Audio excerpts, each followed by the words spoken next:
every person has a brand, whether it's the one they want or not, whether it's the one they need for the future version of themselves or not, and often it's the opinion of others. Today's episode, we're going to dive into how adaptability, emotional intelligence, and creativity intersect to help professionals reinvent themselves and create their personal brands in order to thrive in an AI-driven world. And Ross has built an entire movement around helping individuals and organizations to do just that. How we adapt, how we change. We realized often it wasn't a technological issue, it was a human one. Now, actually, the money required to solve and create things is reducing. The time is reducing, and the knowledge is no longer just in a silo. How do you see adaptability and personal branding coming together? Specifically for the professionals who are in their comfort trap and want to take the leap. Often people think of adaptability as always being flexible, always changing. Well, it's also about what do I not change? What is stable? What is the same? So I think for people that are in their professional lives looking at their brand is to not think too much about consistency. It was about actually being real to what the environment needs me to be, and I want to be in that environment.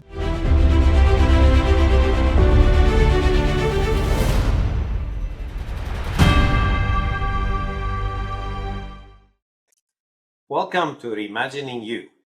Today, I have the pleasure of sitting down with someone who has made adaptability his work life. Russ Thornley, co-founder of AQai and a true pioneer in adaptability intelligence. But before we get into that, let me share a quick story. So the first time I met Russ was during my AQai certifications.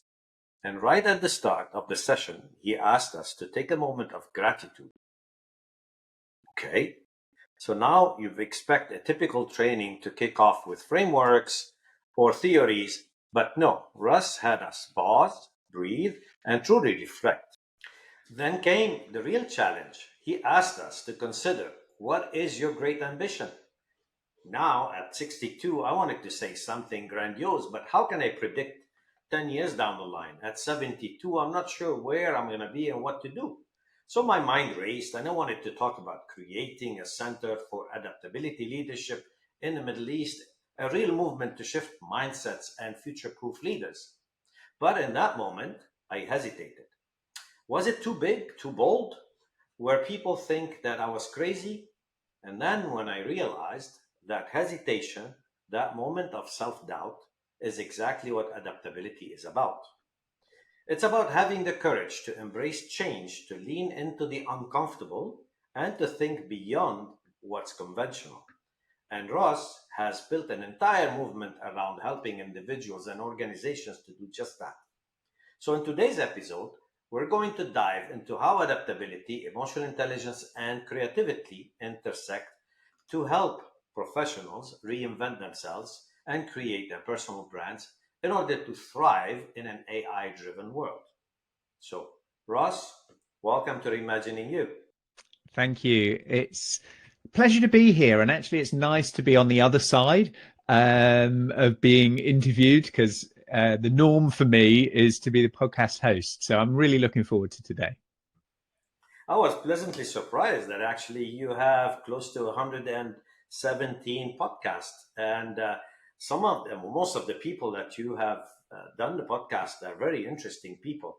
How did you come up with the idea of having a podcast in the first place? Because I'm new to this.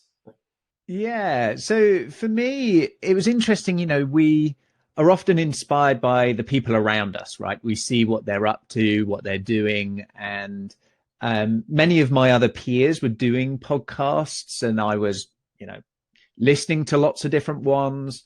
And I thought, oh, this would be a really great way to meet interesting people. And that's, as simple as it was at the beginning, was how do I meet really interesting people and have some conversations with them?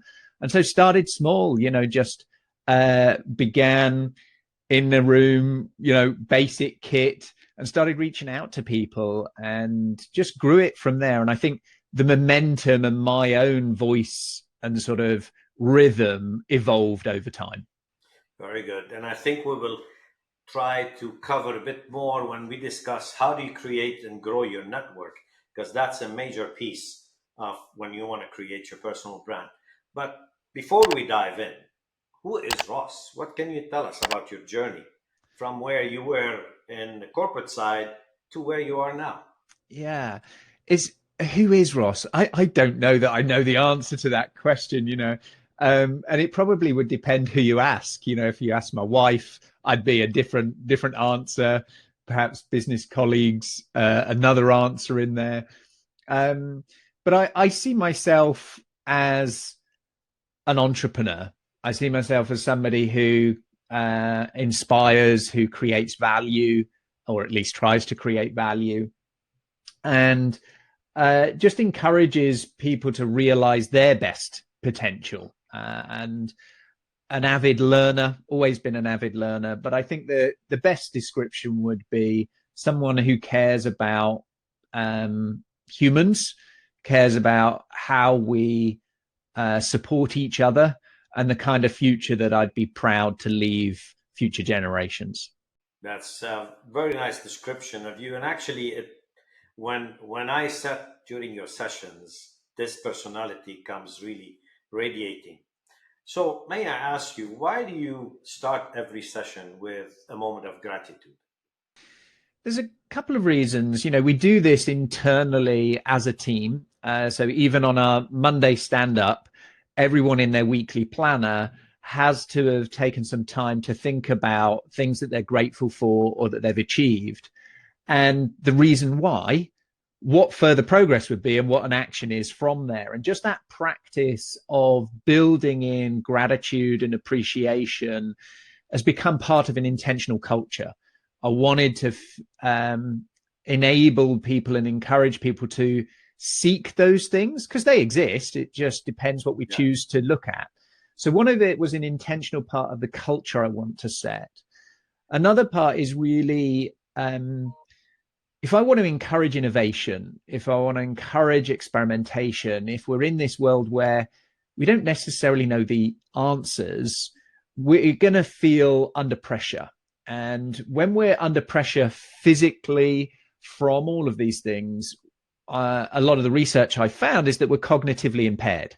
You know, we're not able to learn, we're not able to problem solve, and we, are not our best versions. So the gratitude is twofold. One, great culture to have. It's the kind of environment I want to be in. And two, I think it's an intentional choice to help us learn better, solve problems, and create more innovative solutions when we're in that state of our parasympathetic nervous system. Yes, and absolutely. And I found it um, very motivating because the moment I start reflecting about my moment of gratitude, you create positivity in yourself and you Yeah. start, and you relate better, you learn better, and you contribute better. So this moment of positivity, refreshes and resets the mind, which is great. So thank you for that. And I learn it and I practice it actually. Yeah. All right. So the first step normally in trying to define your personal branding, whether you're an employee, whether you are in transition, or whether you're an entrepreneur, is what is your mission? Define your purpose, your mission, right? So you were in the marketing side and then Mm-hmm. you jumped into the different entrepreneur side until you reached the AQAI stage. So, at what stage you have defined your mission as adaptability? I think it's interesting, when we try to connect the dots, we can connect them backwards, not necessarily forwards, right? So in the moment and in the time, we aren't as aware perhaps of what will reveal itself. And I've been a student of branding for many years. As you mentioned, my first proper career was building out a brand and marketing agency. And there was a couple of moments that helped me at various phases and stage define my mission. What is it that I'm working towards and how am I evolving it? Because it does evolve, it does change over time. And there was a book that helped me at a particular moment, and it was called Exponential Organizations. It was by a chap called Salim Ismail. And in there, they talk about an MTP, a massive transformative purpose. And that kind of hit me at the right time, the right moment in my career of a little bit of transition of, what am I doing this for? Am I helping these big corporate companies sell more kit that nobody wants? What's my purpose? And at the same time, I had the first experience of working with one of the United Nations agencies. So we won a project in that agency to rebrand the UN volunteers. And it was a huge project. We rolled it out across 80 odd countries. I had missions to different countries. And it was at the point where the global goals, the sustainable development goals, were being launched, sort of 2015. And they really resonated with me as to what is my purpose? What am I trying to achieve? And these are big, huge goals, zero hunger, quality education, these are big, big things. And I thought, I want to have a dent at those. I want to have a crack. What does that look like? And so I started to evolve from branding and innovation to where am I deploying those skills for what end result that some people then surround with purpose or mission. So as an entrepreneur, it's to create value, create money, have freedom, create growth. But you can do all of those things in many different industries, many different areas. So I aligned more to these global goals and started to work with large organizations that were trying to innovate at the edge, trying to do really powerful, bold things. And when we were going in, my co-founder Mike and I, to these organizations, we realized often it wasn't a technological issue, it was a human one. How we adapt, how we change. So really the focus on adaptability and the mission around adaptability, my purpose around, supporting everyone to have a future, leaving no one behind, is actually to support the global goals, i.e. the big to-do list for the planet. So for me, they're almost like a enabler of creating abundance for all, access to certain things, whether it's healthcare, education, by how do we adapt? Why do we adapt? When do we adapt? And that became then a mission and purpose for me that evolved from there. Very nice. Very nice. But, out there is, we're out in the wild. For those professionals that are listening and they still have a job, they're probably into their comfort trap. Means that they have a business card, a nice title, a nice company name, so they open doors with that. The problem is when they are out of the job and basically they're outside, if they have not worked on their personal branding and they did not define their mission and their unique value, they're pretty much nobody, and the doors will be closed. So you mentioned greatly about trying to identify your mission, but what makes the person? How did you identify your unique values? Yeah. What makes Ross unforgettable, or how did you claim authority into that space? Why do I listen to you about adaptability? I think it's an interesting question. You have your own intent internally, but the brand is the collection of opinion of others. And so we try to influence that with our actions, with our behaviors, how we show up, and when we show up, what are we showing up with? And I had a very big transition to go through from being the branding guy. That was my identity. That was my brand I built for almost 2 decades and built a network. And that was through delivering value. Right? You become a brand, i.e. deliver on a promise that you say. If you can help them solve this problem, this opportunity that they can gain, and you do that, they associate you with that. And over time, that's what happened. And so I had a very good network and brand about the brand strategy guy, right? Okay. So this transition to then become the adaptability guy, the AQ guy, right, was very difficult because I was almost in some ways starting from scratch, starting from naivety. And at the beginning, well, who am I? Have I done a psychology degree? Am I a doctor of this? You know, who am I entering into this HR world and people world to have an authority when others might think I have no authority in there? So it begins by, you know, naive eyes, by research, by learning, by having collaborations. And often the best way of learning is actually teaching. You know, I come from that background. Both my parents were teachers.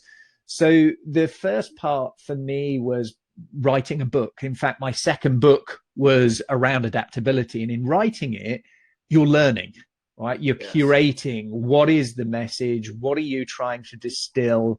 What are you trying to create? So writing a book was part of that journey of credibility in a space.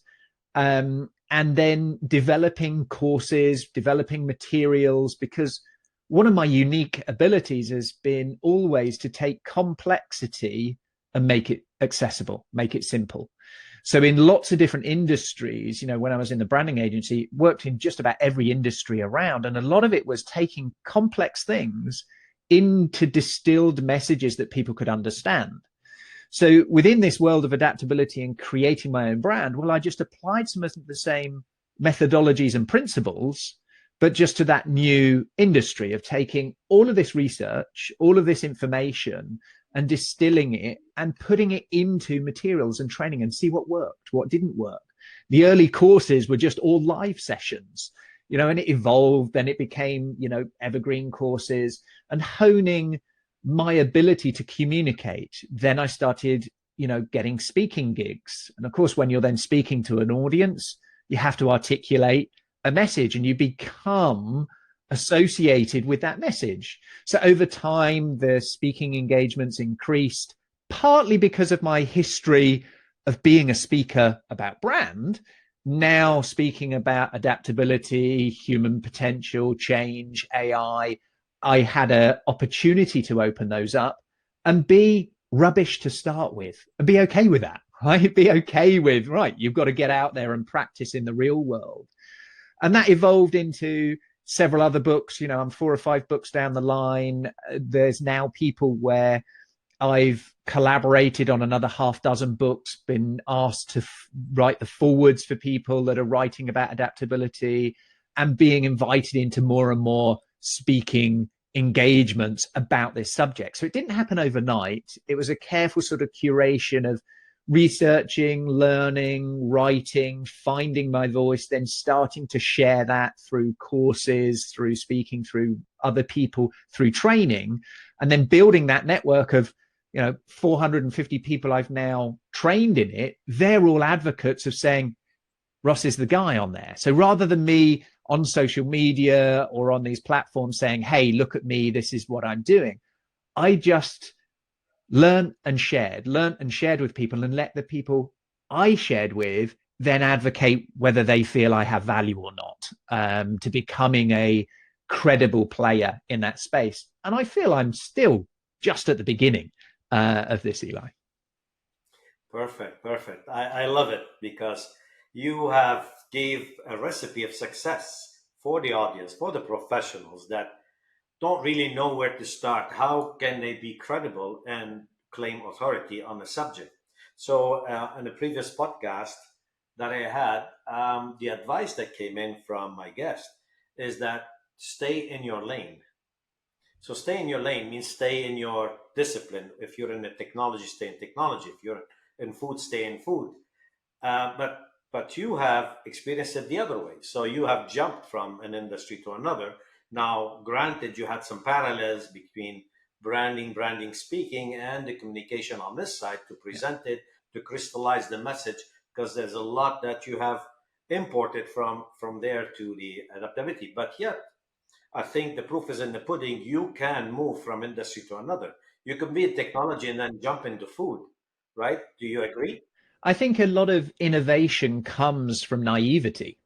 You know, if you stay too long in your lane, you become what, you know, expert bias. So you see things differently. If you come fresh into that industry, you've got new eyes. You'll see differently. It'll take some time for you to then realize an opportunity that maybe others don't see because they're too close to it.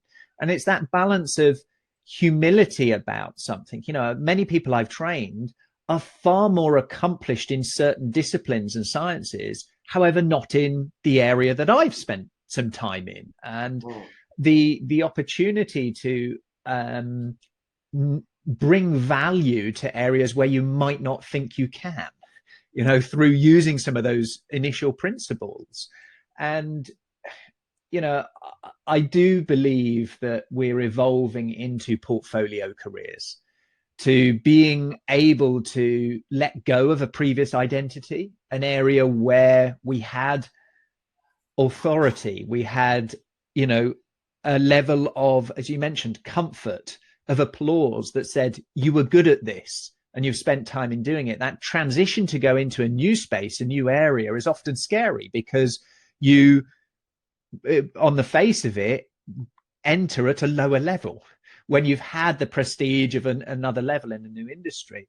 And I saw that as exciting rather than a step back. What can I now contribute to this area, and what can I learn from this area to apply it with new thinking? Very good. Well, you touched on an important point that I want to bring to the open here, which I do mention in my new book, Reimagining You, the hybrid economy. Mm-hmm. So we are living today in a hybrid economy. So it's the shift from a knowledge economy, where I come from, where I amass knowledge in university and then through my career, and then I pass it on, or I lead companies. That's knowledge economy. But then there is the other economy, which is in the attention economy, where creators and intimacy economy are working together. And this is where now collaboratively the knowledge economy and the creator economy are working together to have the hybrid economy. So the younger generation is really playing in the attention economy because they don't have a lot of knowledge yet amassed. But with AI, the knowledge economy is slightly fading out today. I mean, what differentiates a Dr. A from a Dr. B is not the amount of MRIs they saw, because they could have seen the same. But using AI, they could give them results. It's how they relate to the patient is what differentiates them. How do they adapt to the situations and understand the patient emotional status, his possibilities and availabilities and affordability and quality of life, and then design the treatment around that. So that takes emotional intelligence and adaptability. So we hit on that front, and this is where adaptability becomes very important. And that's how it is one of the top 10 skills in the World Economic Forum skills of the future, correct? Yeah, it is. And I think, you know, you talk about these transitions and waves of the type of economy, right? What created value? Knowledge historically created value, right? And we would protect that. We protect that with patents, with trademarks, with secret recipes of how we did things.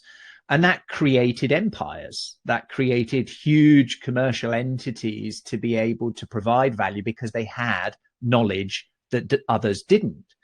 What we're entering now is ubiquitous access to knowledge, and that knowledge where we would have taken a long time of what's our education, what access to particular universities and skills, and then combine that with a network leverage, created your future opportunity of where you might exist in the social pecking order, and then what companies can attract the right level of knowledge and expertise from those universities, from those areas, in order to maintain a competitive advantage. What we're transitioning to now, as you mentioned, yes, attention economy.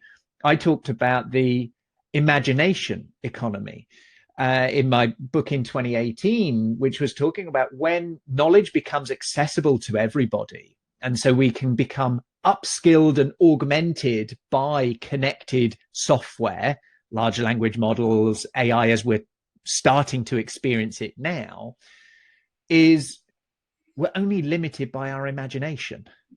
Previously, we were limited by access of resources of knowledge, time, and money. Now, actually, the money required to solve and create things is reducing, the time is reducing, and the knowledge is no longer just in a silo of one person's brain, a collective brain, a region in the world. So I think this opportunity for us to adapt to the imagination economy of what do we want to solve? What are we thinking? And all then becomes possible. Things that were previously science fiction are now actually happening. And it's no longer governments or large organizations, but it can be an independent person in a small country with limited resources that could change an industry.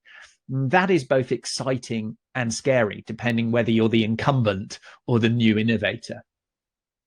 Yes, perfect, perfect. So so if I look at your journey, you have defined your mission, looked at when adaptability came in, the need and the mission. Uh, then you have defined how to build authority, how to claim the land on adaptability. So you taught, you researched, you practiced it, you have done a lot of things to actually start being able to claim authority and be the subject matter that you can stand up in front of a people and talk about adaptability. Then you found your own voice, you amplified your voice by going out in the open, doing speaking engagement, communicating. So these are good recipes. Uh, and then now we're going to talk about the network. So obviously you leaned into a lot of your network, and you did mention a few things about network. But I would like to shed some more light. Yeah. How does a person, once the audience that we have, and they follow your journey and they follow the recipe, that they need a network to can engage with, because Yeah. a network goes beyond the business card exchange and a trade show, and just to keep him on his contact book or a LinkedIn connection. How do you build genuine connections? Do you categorize these connections? Do your network, and how do you engage them in a meaningful way that add value? Yeah, and I think, there's lots of sayings, your network is your net worth, and these various pieces around intentionally how much are you investing in your network. And that is a variety of things that you're investing in, right? You're investing with your time, your care, your attention, your service to others. And, who are you doing that for? And I've, for a long time, been very intentional about where I place my attention of network. And a big shift for me, Eli, was when I joined Strategic Coach. It's run by Dan Sullivan, and it's, for the last 40 years has focused on entrepreneurs, how to build entrepreneurial freedom. And other peers in those rooms were great for me to learn from, to be inspired by, to support, for me to be their cheerleader, for them to be my cheerleader. And I go in there with curiosity. I go in there with service of, how can I show gratitude? How can I show that I can help and support before asking in return for, hey, I need help over here? And that takes time. It takes learning. It takes courage to be in rooms where you feel the imposter. I've been in some incredible rooms with people who, on the face of it, have accomplished so much in the world that I aspire to, that I feel, honored to just be in the room of. And yet they're just humans. They're just other human beings that want to be loved, want to love, want to feel valued. And so Strategic Coach was an intentional network I invested in. And, for many years, for a decade, I was traveling from the UK to either Canada or the US every 90 days to go and be in the room with 50 or 60 other entrepreneurs. And at points, I was investing six figures of my own, money into my own education of network and coaching for many, many years. And over that period, then you build up a network that authentically understand who you are and what you're trying to do. And you keep going and you keep coming back. It's not, I turned up at that one. How many biz cards? Right. Let me email them. Let me do this. Let me market to them.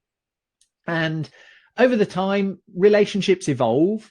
And recently, last year, I went on a program called Beyond Connections. It's run by Keith Ferrazzi and Ronan. And it was about how to improve and build your network. So even somebody who's spent, 20, 25 years being very conscious about building my network and investing in them, I still went on this program and course. Right. And there were 60 other people, some of them in the corporate world, some of them in, governments, some entrepreneurs like me, to learn about networking from their perspective. He wrote Never Eat Alone 20 years ago, which was an introvert's guide to getting out there and networking. Yes. Right. And I went into that for a number of reasons. I wanted to improve my network. I also wanted a relationship with Keith. I'd met him several times, met him at different events, but hadn't got that intimacy that I wanted because I identified him as a key component to my future. And so who in your world, who within what your mission is, are going to be those people who are going to help you achieve it, going to open doors, going to guide you in the right directions, might mentor you. How do you get in their space? How do you get in their world? Well, you invest in them. You spend time to read their stuff. You can be mentored by somebody, even if they don't know it, right? You can follow them online. You can read their stuff. So I'd done that and I wanted to do it. And the culmination of that course was a dinner at Keith's house in LA. And so that investment to put the time, to put the effort, to then research, how would I show up? What does he value? And the other people that are there, have I done my research in them to show, oh, I can connect you with somebody else, connect you with here. And so that network evolves, it grows. And one of the things that stuck with me is we have, and they categorize it as little C, cap C, and big C of connections. And your big C would be those people that would have refrigerator rights, right? If they came to your house, they wouldn't have to ask. They could just help themselves to your refrigerator. Like that. And so we have a few connections in our network that would have refrigerator rights, right? And that takes time with those people. And we have some loose ones and the ones in the middle that, okay, if you were having an issue, you needed some help, they would show up for you. And others who you've met, but they don't really know you and you don't really know them. And how do you manage your time around those things? How do you show packets of generosity? If somebody asks you, hey, I'm starting out a podcast, I want to do this, I'd love to interview you. Do you show up? Do you show up with preparation? Have you spent the time? Have you gone through the things to be your best self? That's how you build a network, in my opinion, is to carefully consider, to curate, show up with generosity in the right places, and be intentional about it. It doesn't happen by accident. It doesn't happen by just showing up and handing out business cards. And there is a kind of program to do that. And I would recommend the Beyond Connections as a great course and great program if you want to invest and leverage your network more. Beautifully said, Ross. I mean, you have given us a wealth of information and tips really around networking. I mean, I picked up a few lessons here and there to build my network. Showing gratitude and showing support, give before you start asking. I think this is one of the key takeaway that I have. Building genuine connections. I like the classification of 3 C's, right? It's perfectly done. And you need to identify really who are these people in the C's. Your half dozen refrigerator rights people, your 100, 150, the Dunbar number, that are your capital C, that you nurture, that you work on, that you'll keep an eye on, and then your perhaps, hundreds or thousands of other small C's. You might be your followers on LinkedIn, your loose connections of things. And so that categorization is then, I diarize a weekly time for network investment. So that half an hour that I will spend to intentionally go, right, the 6 big C's that are in there, what have I done lately to show some value? The 150 mid C's, in terms of my connections, where are my opportunities? I'm going to Vegas, for example, for an event at Transform. When I'm there, what am I doing? Am I going to organize a dinner? Am I going to organize a breakfast outside of the conference, right? I travel a lot. Many of your listeners probably travel a lot. When you go to those places, are you curating and saying, right, well, who's in that area? Who am I want to do? Do I want to put on?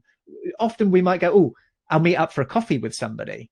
Well, the power of networking is when you join others that are then having a conversation about you on your behalf.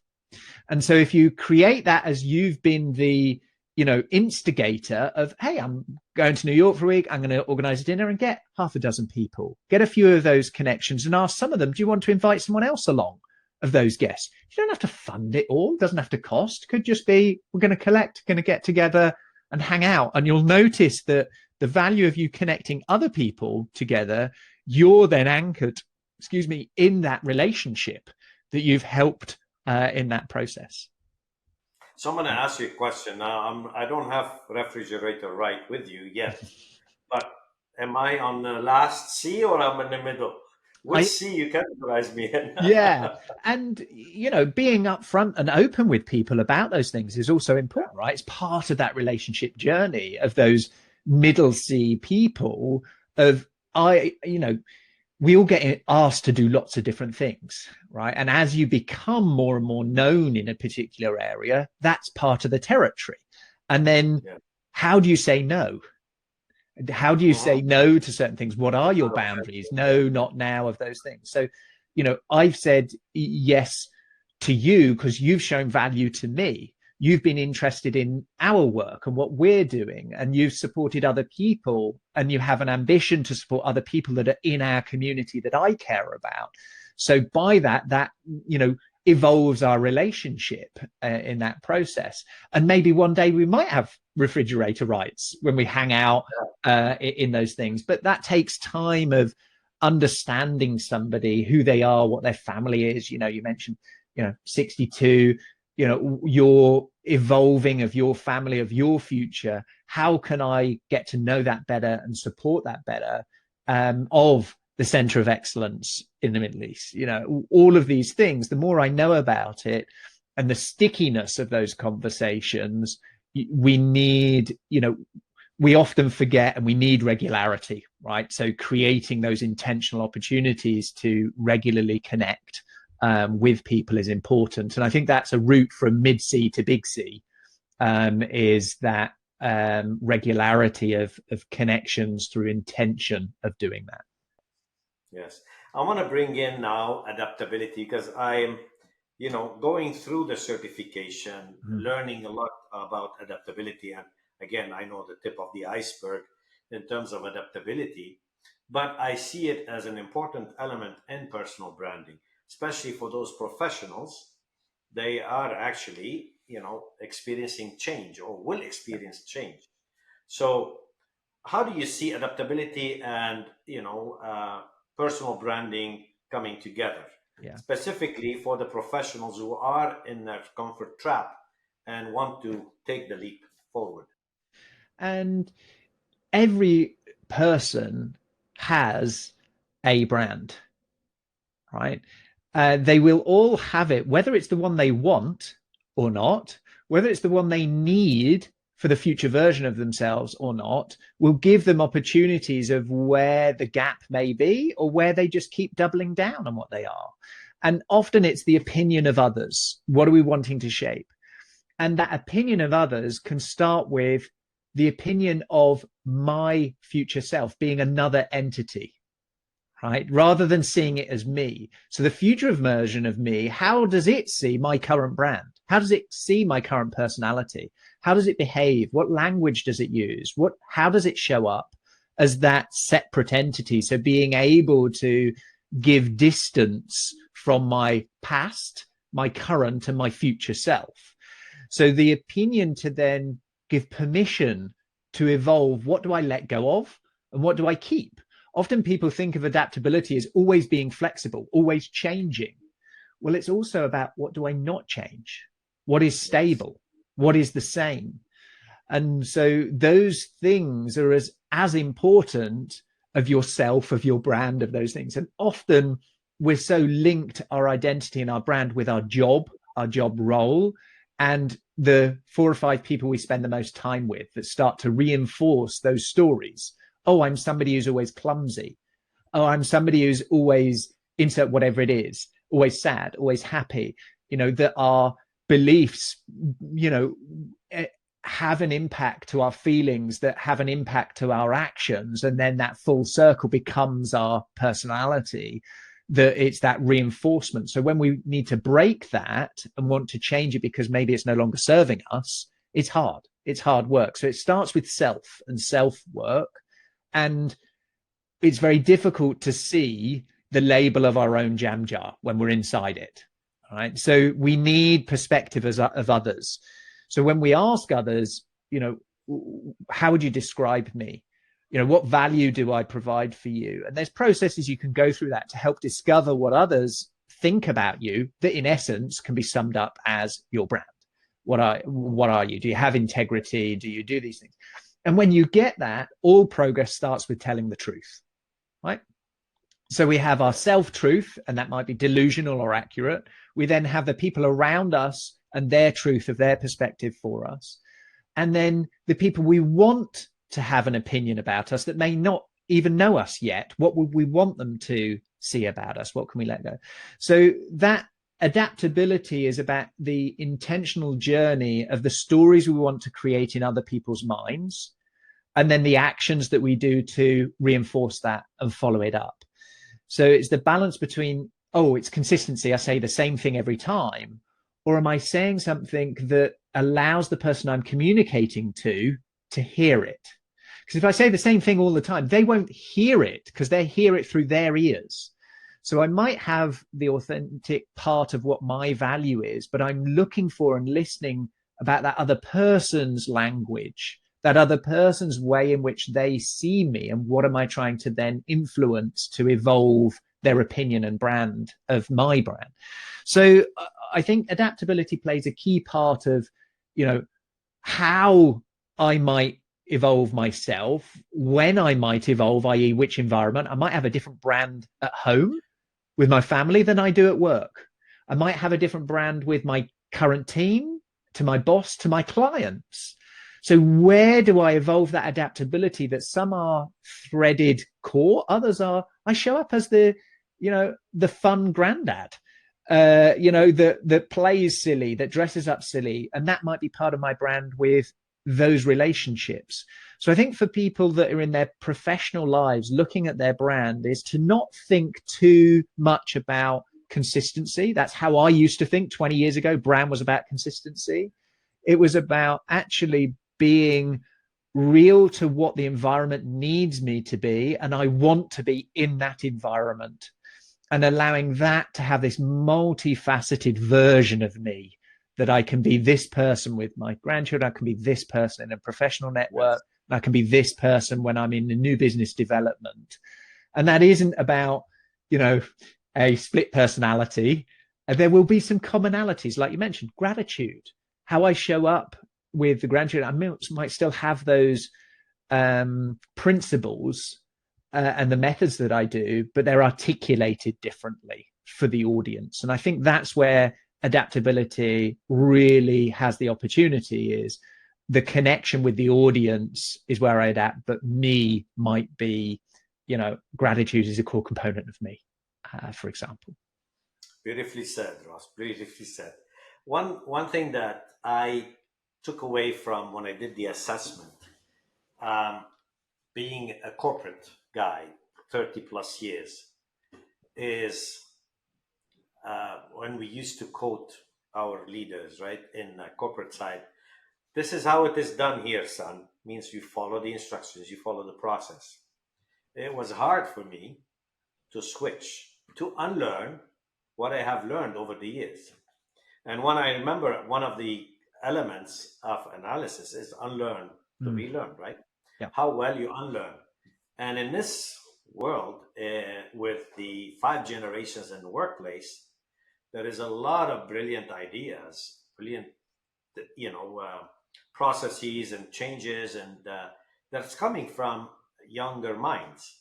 That if you're stuck in your old past, you're not going to embrace the new ways and you're going to be basically obsolete in a few years.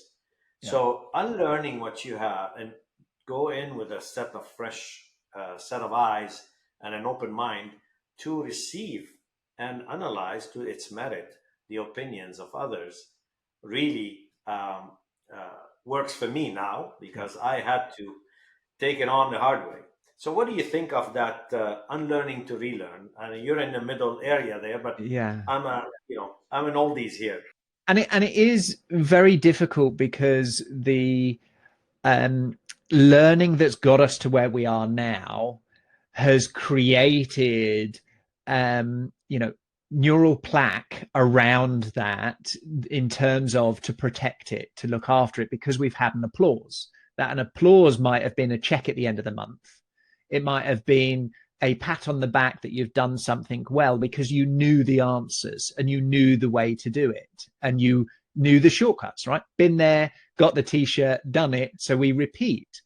And a lot of things were about make it up, make it real, make it reoccur.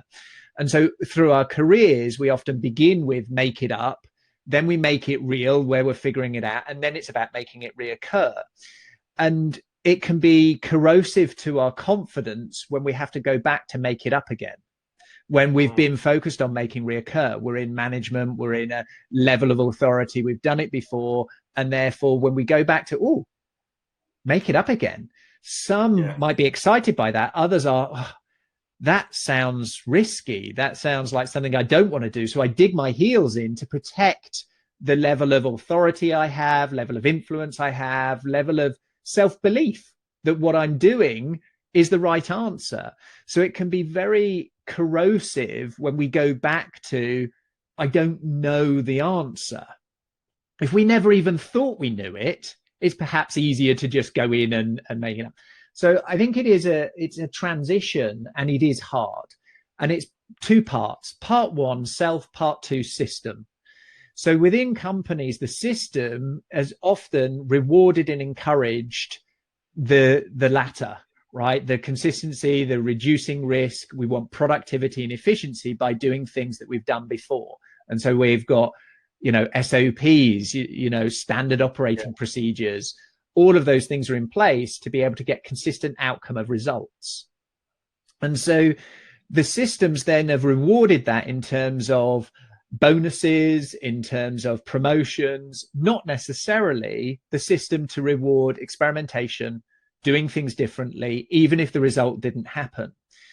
So there's no incentive for people that are wedded to it to change that up in the system. So it's even harder for self to go and do something different, go and try something on differently. And I've got a very real example of this right now. So I've just taken on a new executive assistant. I had one for about 6 years in my previous business. And then in this new business, I haven't invested in that. And it's been blimmin' hard for me, right? I had to relearn a lot of things that I'd, had support in. So this new person's come in and they're starting to onboard around email. And I want them to manage it, triage, answer to certain things. Because I'm sure many of you listeners, email is both great and awful, right? We hate it and we love it. Yes. And I've used the same way of dealing with my emails for decades. Same software. I use Outlook. Even though we've got a Gmail account and it's all Google Mail, I don't use the web browser. I use Outlook to manage it. I have the way of my systems. I put them into folders in this way. The new AI came along and said, would you be open to a different way of doing this? Here's a process I'm proposing of how we could, manage your email better, do this, and start to use, Gmail. It's a different interface. The whole thing is different to my Outlook. And it's like, oh, that's painful. It's hard. And often when we're doing something that we're so used to, we keep going back. So this week, I've said and I've committed, I'm just going to use Gmail for my email. So the interface is different. It's a pain in the ass. Oh, how do I do that? All the little things that are just so easy in the way I've always done it. So I'm going through that process at the moment of unlearning. And the reason being is I want to collaborate with this person. So do they meet me or do I meet them? And what is it? And I wanted to go, hey, let's use this opportunity. What will it look like if I evolved, what would I now learn? What would I do when it's hard and it's difficult? And that's counterintuitive to the CEO and the EA. No, the EA evolves and adapts to what the CEO does and keep it there. I thought, what a great opportunity for me to push some boundaries, try some, new ways of doing things, be very frustrated around it, and see what happens, and give a long enough period to not bounce out from the pain. If I did it a day, I bounce out, I go back into Outlook and I do my own thing. A couple of days, I probably maybe a week isn't long enough, but I'm committed to the week, Eli, to see if I can break some old habits for a better game of collaborating with this other individual. Great. Just before we wrap up, I'm going to ask you a piece of advice for our audience. What would you want to leave them with? Especially for the people, the professionals who are considering, taking on the journey forward. What would you say? The reality of us living in exponential times, what I mean by that is the pace of change is accelerating. So the new technologies that we're able to leverage, the industries that are shifting is going so quickly that my first piece is to see with new eyes. So no matter what we bring in, give yourself the opportunity, even if it's just for a day, to see with new eyes. What would those new questions be? What would those new habits be? So the first thing and the first lesson is to look at things with new eyes and look at first principles. The second, we talked about it a fair bit, of network, and I think is I'd like to leave people with the intentional curation of those around you. And sometimes that is saying thank you and goodbye. There's various people that I love, I've cherished, have been great in my career and in my life, but aren't an active part of the future me. Yeah. They were a springboard, they're now a ball and chain because they've seen me in this way, or they're this part. And often we feel that sense of loss that, I feel uncomfortable at it. Go and have the conversation. Go and talk about those things, of that grievance of letting go of some relationships, and they might come full circle, and doing it with honor and integrity. So that intentional curation of those around you and being comfortable with evolving that as you evolve. And that's true of your closest relationships. So my wife and I have been together 20 years. My wife is a different person than I met 20 years ago. So am I. And so I'm recontracting the relationships with my current closest person, and who that future person is. She's just going through the process of retiring out. She's selling her client bank after 40 years in her industry. What is that new version? So I'm curating a new version of what that is together and how we evolve. And then the third one is continual reflection. So whilst we've got these new eyes at the beginning, the third one as a real growth habit, to have time to reflect, for the permission to make new decisions. So I might have been committed to that before. I was brought up where quitting was bad, right? My parents would say, no, you've got to stick to that. If you try that new thing, you've got to stick to it. Whereas actually quitting on the right terms is incredibly valuable for growth. But doing that because of pressure or pain or peer pressure or other reasons, have I taken time to really reflect? And I do that personally through a lot of meditation. And so I have a daily practice. In fact, since May the 17th last year, 2024, I haven't missed a day of daily meditation. So that's over 280 odd days of daily meditation. Whatever it is for you, for the person that's listening, is where are you creating the space for you to reflect, for you to think? That can just be, quiet time in your mind. It does or doesn't have to have a pen and a paper. It can just be allowing your thoughts to flow through of what's going on as that growth habit. So those are the three things: see with new eyes, intentional creation of those around you, and continual reflection as a growth habit. Wonderful. Ross, it was a pleasure having you on the show. Thank you really for sharing your insights with our audience. You're giving us valuable tips and ideas to reflect on and implement as we navigate this journey, whatever stage we are in this journey of life. I think all these are really valuable tips and valuable ideas to implement. So, looking forward for more great conversations, and good luck and wish you all the success. Thank you. Thank you, Eli. Same to you.